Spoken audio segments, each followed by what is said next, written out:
Hey guys, welcome to the week 4 feedback video, the last feedback video for Figuary 2020. I was determined to do this outside in the park today, but it is super windy and muddy. So another fantastic week of drawings. I noticed a few people mentioning they were feeling a little demotivated halfway through the week. Then I noticed some people towards the end of the week saying they were inspired again. I think it's natural for a 28-day tough challenge like this to have some ups and downs, but I hope that you've got some energy for the final 2 days. You guys have done so well. I'd be curious to know how you guys feel about us putting in these tough challenges in the final week, like clothing and moving models and stuff like that. Was that a good idea?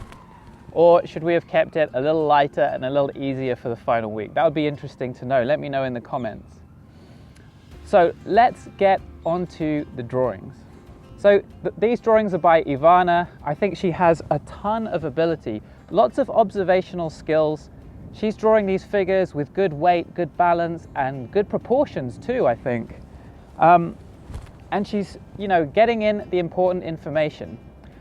The thing that I would love to say to Ivana is she is still being quite concerned about the literal truth and the outline of the figure that she's looking at. So I'm seeing her kind of looking at and sort of copying the little bumps and undulations of the contours around the figure. And so the thing that I would love Ivana to work on is to find the gestural curves behind what she's seeing. Slice through all those details and find bigger flowing curves. That's the first thing. And then the second thing would be to be less concerned about the little details of the figure and be much more concerned about the bigger volumes. So which side is facing towards the light and which side is facing away from the light. That kind of big basic information is more important than, the grid of the abs and that kind of thing. And to kind of show that, I picked out a couple of artists to look at. So one is Andreas, and you can see here Andreas, there is actually some detail in these quick drawings, but are you going to drop it or not? But it all kind of stays on those big gestural curves. That's the priority, and the details are secondary. And also the big volumes, the big, what side is facing the light, what side is facing away from the light, the big shape of that is the priority. Any kind of details about the muscles are secondary to that. So the idea is for Ivana to prioritize the details much less, establish big gestural curves and big simple volumes first. And I think that will be not such a big learning curve for Ivana because she already has so much ability. Oh, sorry, bad throw. The second artist that I chose to kind of illustrate this is Jess. Jess did our course last year, so I know Jess quite well. You can see she finds the gestural curves, she prioritizes some asymmetries in her lines, and rather than being concerned about the little details of the musculature, she's obviously prioritizing the bigger shapes and the bigger volumes in the figure. So the next artist is Alena, sorry about the pronunciation. Now, she has prioritized the bigger shapes and the gesture. She even noted that, which is fantastic, and that's the most important thing. So I was super pleased to see that. But my main note for her is to extend the legs.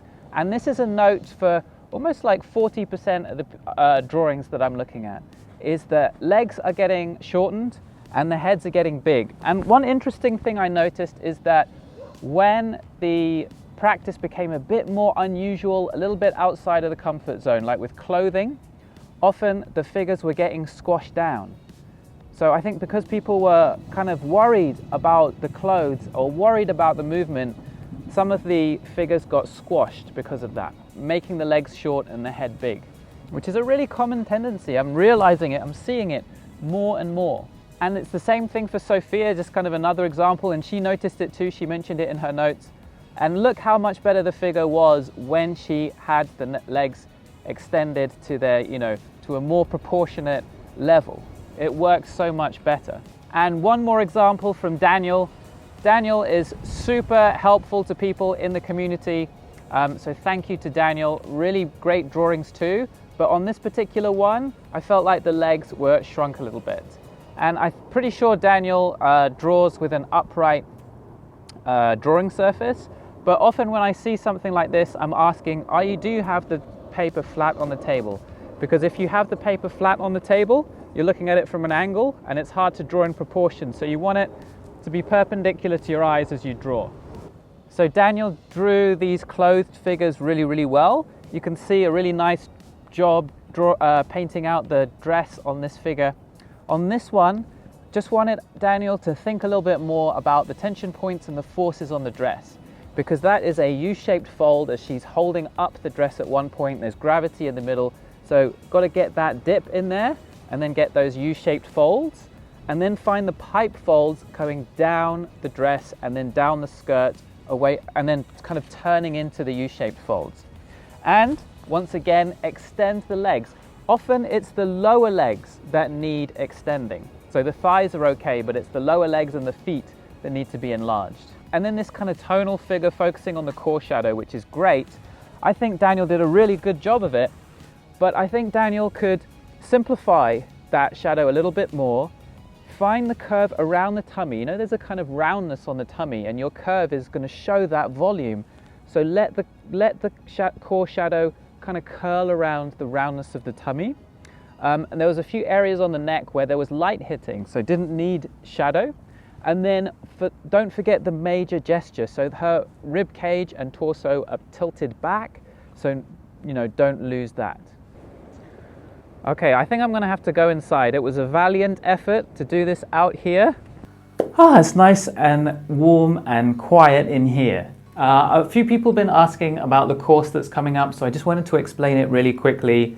The drawings are much slower paced in the course than they have been in Figuary. We're gonna break down each pose, look at the landmarks and then proportions, look at the angles, and go through them together step by step during each lesson. And there's 2 lessons every week and 2 practice sessions. And then you can share your drawings in the community area. Enrollment will open on the 1st of March, and then the lessons start 1 week later, and it's a 4-week program. But you can do it whenever you want because the lessons are pre-recorded, but it is quite fun to go through it during the 4 weeks with everyone else, and I'll be really active in the community area then. But if you can't get through it all during the 4 weeks, that's fine because you can always come back to it whenever you want. Guys, we have 2 days left of Figuary. I really hope you enjoy them. The poses are back to normal, no curveballs, no clothing or moving poses or anything like that. Have a lot of fun with it, and I'll see you guys back here tomorrow for the final Figuary session.